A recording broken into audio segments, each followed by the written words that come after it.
السلام علیکم ورحمۃ اللہ تعالی وبرکاتہ۔ محترم سامعین حضرات، آج میں آپ حضرات کے سامنے ایک نحوی نکتہ لے کر حاضر ہوا ہوں۔ وہ یہ ہے کہ اسم فاعل اور فاعل میں کیا فرق ہے۔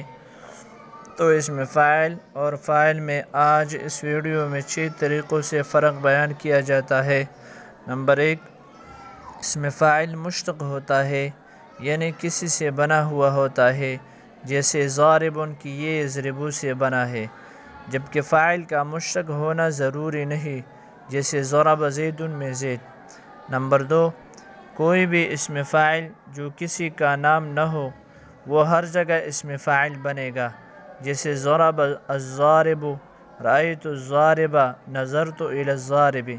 ان تینوں مثالوں میں ضارب اسم فاعل ہو کر ماقبل کا فاعل مفعول یا مجرور بنے گا، اپنے فاعل سے مل کر شبہ جملہ ہو کر، جبکہ جو فاعل بن رہا ہے وہ ضروری نہیں کہ وہ ہر جگہ فاعل بنے۔ جیسے پچھلی مثالوں میں الضارب کی جگہ زید لگائے تو اول مثال میں زید فاعل ہے لیکن دوسری تیسری میں نہیں۔ نمبر 3، اسم فاعل ہر جگہ مرفوع نہیں ہوتا، جیسے دوسرے فرق کی مثالیں واضح ہے، جبکہ فاعل ہمیشہ مرفوع ہوتا ہے۔ نمبر 4، اسم فاعل کا ترکیب میں فاعل بھی ہوتا ہے، جیسے الضارب زید، جبکہ فاعل خود فاعل ہوتا ہے، اس کا فاعل ضروری نہیں، جیسے ضرب زید میں زید فاعل ہے، اس کا فاعل کوئی نہیں۔ نمبر 5، اسم فاعل میں زمانہ ہوتا ہے، حال یا مستقبل، جبکہ فاعل میں ضروری نہیں۔